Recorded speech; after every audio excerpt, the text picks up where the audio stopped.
झोपड़ी के द्वार पर बाप और बेटे दोनों एक बुझे हुए अलाव के सामने चुपचाप बैठे हुए हैं। अंदर बेटे की जवान बहू बुढ़िया प्रसव वेदना से पछाड़ खा रही थी। रह रहकर उसके मुंह से ऐसी दिल दहला देने वाली आवाजें निकलती थी कि दोनों कलेजा थाम लेते थे। जाड़ों की रात थी, प्रकृति सन्नाटे में डूबी हुई, सारा गांव अंधकार में लय हो गया था। घीसू ने कहा, मालूम होता है बचेगी नहीं, सारा दिन दौड़ते ही गया। जा देख तो आ। माधव चिढ़कर बोला, मरना ही है तो जल्दी क्यों नहीं मर जाती? देखकर क्या करूं? तू बड़ा बेदर्द है बे। साल भर जिसके साथ सुख चैन से रहा, उसी के साथ इतनी बेवफाई। तो मुझसे तो उसका तड़पना और हाथ पांव पटकना नहीं देखा जाता। चमारों का कुनबा था, सारे गांव में बदनाम। घीसू एक दिन काम करता तो 3 दिन आराम। माधव इतना कामचोर था कि आधे घंटे काम करता तो घंटा भर चिल्लम पीता। इसलिए उन्हें कहीं मजदूरी नहीं मिलती थी। घर में मिट्टी भर भी अनाज मौजूद हो तो उनके लिए काम करने की कसम थी। जब 2-4 फाके हो जाते, घीसू पेड़ पर चढ़कर लकड़ियां तोड़ लेता और माधव बाजार में बेक आता। और जब तक वे पैसे रहते, दोनों इधर उधर मारे फिरते। जब फाके की नौबत आ जाती तो फिर लकड़ियां तोड़ते और मजदूरी तलाश करते। गांव में काम की कमी ना थी।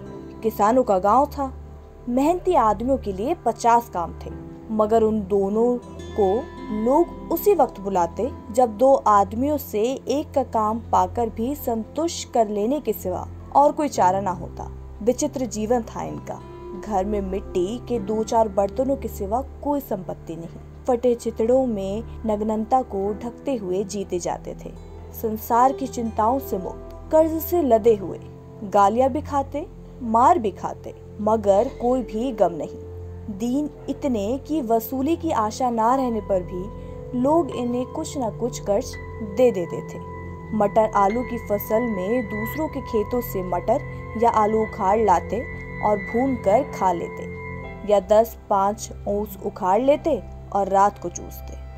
घीसू ने आकाश वृत्ति से 60 साल की उम्र काट दी और माधव भी सपूत बेटे की तरह बाप के ही पद चिन्हों पर चल रहा था, बल्कि उसका नाम और भी उजागर कर रहा था। इस वक्त भी दोनों अलाव के सामने बैठकर आलू भून रहे थे, जो किसी के खेत से खोद लाए थे। घीसू की स्त्री का तो बहुत दिन हुए देहांत हो गया था। माधव का ब्याह पिछले साल हुआ था। जब से ये औरत आई थी, उसने इस खानदान में व्यवस्था की नींव डाली थी। पिसाई करके या घास छील कर वे सेर भर आटे का इंतजाम कर लेती थी और इन दोनों बेगैरतों का 2 जग भरती रहती थी। जब से वे आई, ये दोनों और भी आलसी और आराम तलब हो गए थे, बल्कि कुछ अकड़ने भी लगे थे। कोई कार्य करने को बोलता तो निर्व्याज भाव से दुगनी मजदूरी मांगते। वहीं औरत आज प्रसव वेदना से मर रही थी और ये दोनों शायद इसी इंतजार में थे कि वे मर जाए तो आराम से सोएं। घीसू ने आलू निकाल कर छीलते हुए कहा, जाकर देख तो आ क्या दशा है उसकी। चुड़ैल का फिसाद होगा और क्या। यहाँ तो ओज भी 1 रुपया मांगता है। माधव को भय था कि वे कोठरी में गया तो घीसू आलू का बड़ा भाग साफ कर देगा। बोला, मुझे वहाँ जाते डर लगता है। डर किस बात का? मैं तो यहाँ हूँ ही, तो तुम ही जाकर देखो ना। मेरी औरत जब मरी थी तो मैं 3 दिन तक उसके पास से हिला तक नहीं था, और मुझसे लज जाएगी कि नहीं? जिसका कभी मुंह नहीं देखा, आज उसका उगड़ा हुआ बदन देखूं? उसके तन की सुध भी तो ना होगी। मुझे देख लेगी तो खुलकर हाथ पैर भी ना पटक सकेगी। मैं सोचता हूँ कोई बाल बच्चा हो गया तो क्या होगा। सौंठ, गुड़, तोल कुछ भी तो नहीं है घर में, सब कुछ आ जाएगा। भगवान दे तो। जो लोग अभी 1 पैसा नहीं दे रहे हैं, वे ही कल बुला कर देंगे। मेरे 9 लड़के हुए, घर में कभी कुछ ना था, मगर भगवान ने किसी तरह बेड़ा पार ही लगाया। जिस समाज में रात दिन मेहनत करने वालों की हालत उनकी हालत से कुछ अच्छी नहीं ना थी, और किसानों के मुकाबले में वे लोग जो किसान की दुर्बलताओं से लाभ उठाना जानते थे, कहीं ज्यादा संपन्न थे। वे इस तरह मनोवृत्ति का पैदा हो जाना कोई अचरज की बात ना थी। हम तो कहेंगे घीसू किसानों से कहीं ज्यादा विचारवान था। जो किसानों के विचार शून्य समूह में शामिल होने के बदले बैठक बाजों की कुत्सित मंडली में जा मिला था। हाँ, उसमें ये शक्ति ना थी कि बैठक बाजों के नियम और नीति का पालन करता।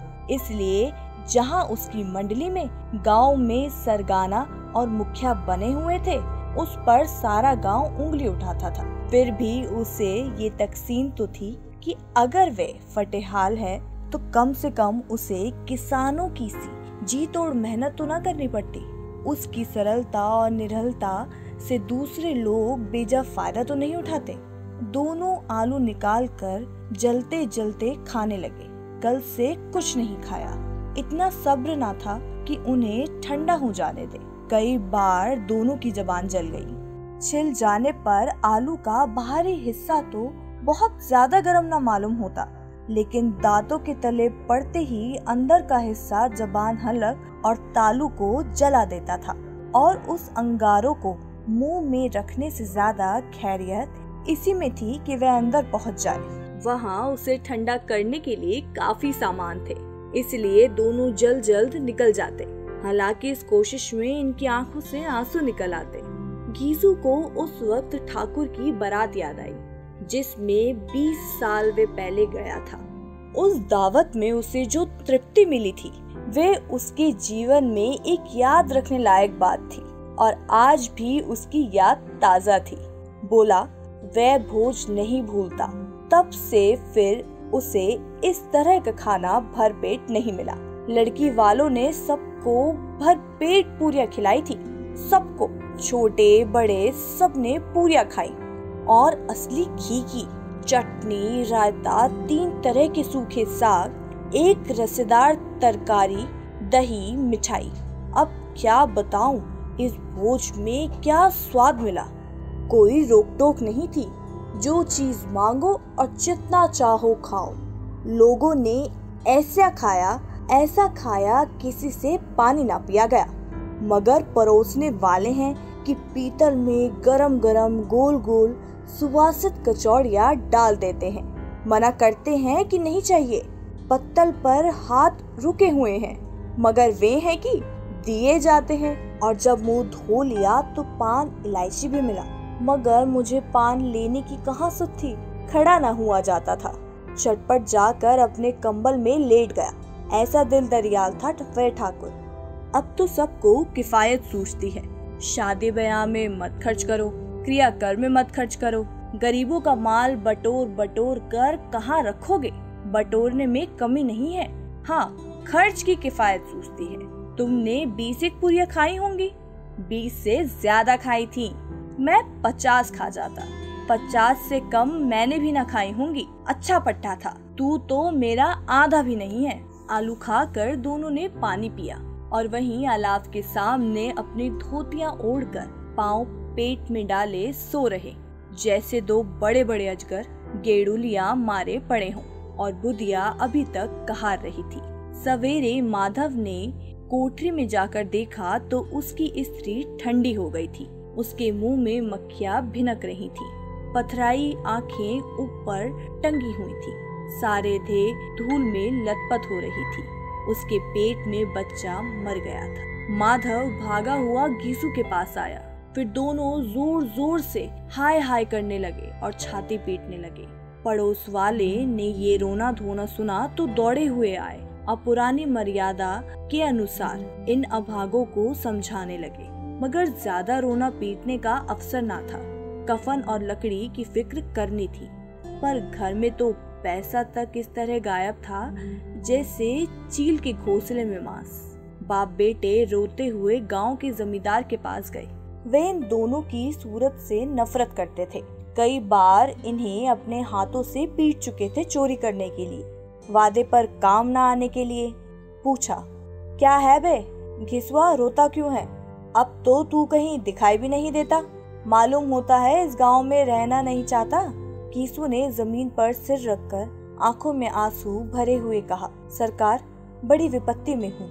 माधव की घरवाली रात को गुजर गई। रात भर तड़पती रही। सरकार हम दोनों उसके सिरहाने बैठे रहे। दवा दारू जो कुछ हो सका सब कुछ किया। मुद्दा वे हमें ये दगा दी गई। अब कोई एक रोटी देने वाला भी ना रहा मालिक। तबाह हो गए, घर उजड़ गया। आपका गुलाम हूँ, अब आपके सिवा कौन उसकी मिट्टी उठाएगा? आपके सिवा किसके द्वार पर जाऊं? जमींदार साहब दयालु थे, मगर घीसू पर दया करना काले कंबल पर रंग चढ़ाना था। जी मैं तो आया, कह दे चल दूर हो यहाँ से। यूं तो बोलना भी नहीं आता, आज जब गरज पड़ी तो आकर खुशामद कर रहा है। हरामखोर कहीं का बदमाश।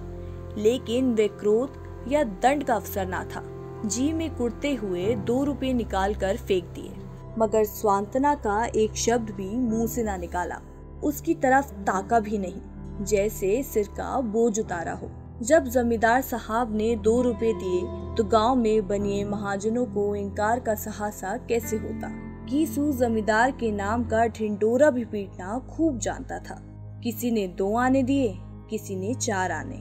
1 घंटे में घीसू के पास 5 रुपए की अच्छी रकम जमा हो गई। कहीं से अनाज मिल गया, कहीं से लकड़ी। और दोपहर को घीसू और माधव बाजार में कफन लाने चले। इधर लोग बांस काटने लगे।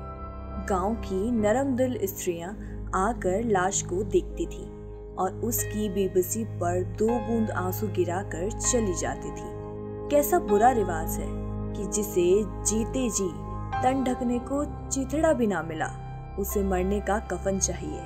कफन लाश के साथ जल ही तो जाता है, और क्या रखा रहता है। यही 5 रुपए पहले मिलते तो कुछ दवा दारू कर लेते।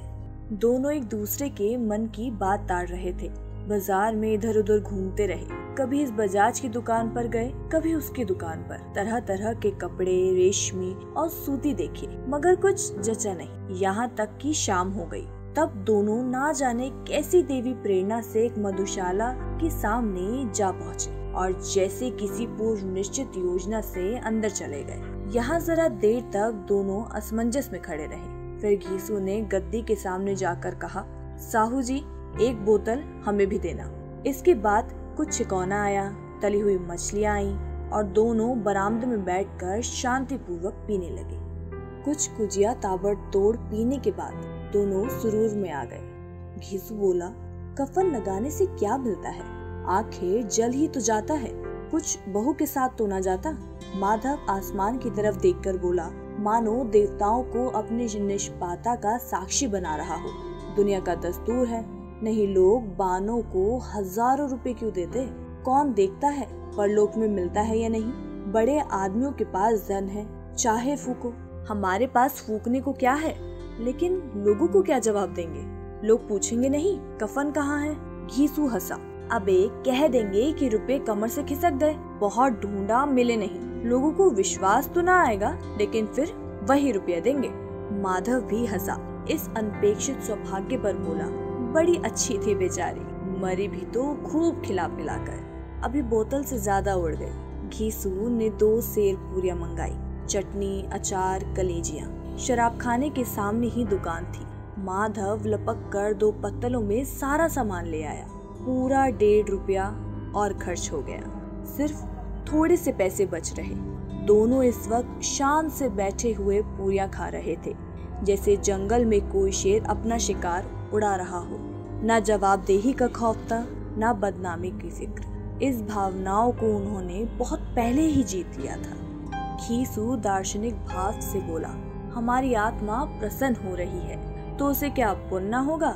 माधव ने श्रद्धा से सिर झुकाकर तकदीर, जरूर से जरूर। भगवान तो मंतरयामी हो, उसे बैकुंठ ले जाना। हम दोनों हृदय से आशीर्वाद दे रहे हैं। आज जो भोजन मिला वे कभी उम्र भर ना मिला था। एक क्षण के बाद माधव के मन में एक शंका जगी। बोला, क्यों दादा, हम लोग भी तो एक न एक दिन वहाँ जाएंगे ही। घीसू ने इस भोले भाले सवाल का कुछ उत्तर ना दिया। वे परलोक की बात सोचकर इस आनंद में बाधा न डालना चाहता था। जो वहाँ वे हम लोगों से पूछेंगे कि तुमने कफन क्यों नहीं दिया, तो क्या कहेंगे? कहेंगे तुम्हारा सर। पूछेंगे तो जरूर, तू जानता है कि उसे कफन ना मिलेगा। तू मुझे ऐसा गधा समझता है? 60 साल क्या दुनिया में घास खोदता रहा हूँ, उसको कफन मिलेगा और इससे बहुत अच्छा मिलेगा। माधव को विश्वास न आया। बोला, कौन देगा? रुपए तो तुमने चट कर दिए, वे तो मुझसे ही पूछेगी। उसकी मांग में सिंदूर तो मैंने ही डाला था। घीसू गरम होकर बोला, मैं कहता हूँ उसे कफन मिलेगा, तू मानता क्यों नहीं? कौन देगा बताते क्यों नहीं? वही लोग देंगे जिन्होंने इस बार दिए। हाँ, अब की बार रुपए हमारे हाथ में न आएंगे। ज्यों-ज्यों अंधेरा बढ़ता था और सितारों की चमक तेज होती थी, मधुशाला की रौनक भी बढ़ती जाती थी। कोई गाता था, कोई डींग मारता था, कोई अपने संगी के गले लिपट जाता था, कोई अपने दोस्तों के मुंह में खुल्लड़ लगाए दिए जाता था। वहाँ के वातावरण में सुरूर था, हवा में नशा।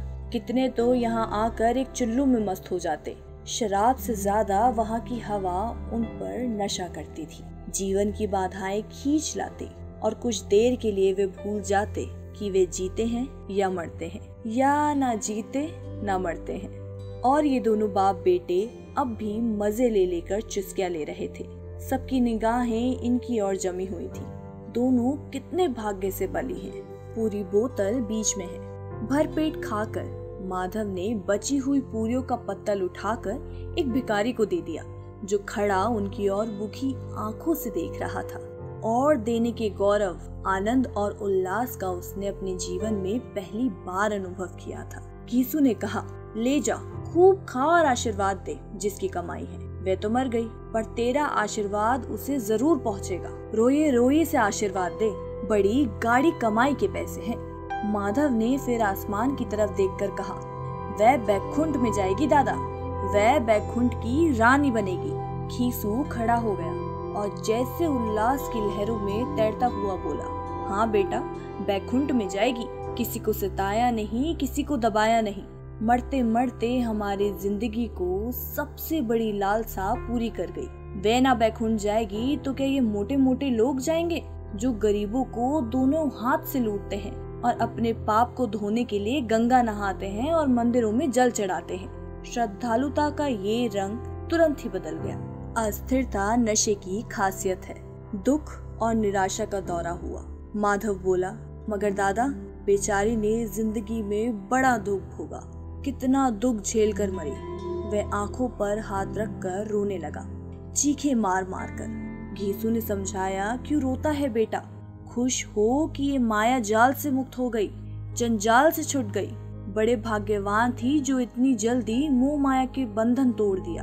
और दोनों खड़े होकर गाने लगे, ठिगने क्यों नैना झमकावे ठिगने। पियक्कड़ों की आंखें इनकी ओर लगी हुई थी और ये दोनों दिल में मस्त गाते जाते थे। फिर दोनों नाचने लगे, उछले भी, कूदे भी, गिरे भी, मटके भी, भाव भी बनाया, अभिनय भी किया और आखिर नशे में बदमस्त होकर वहीं गिर पड़े।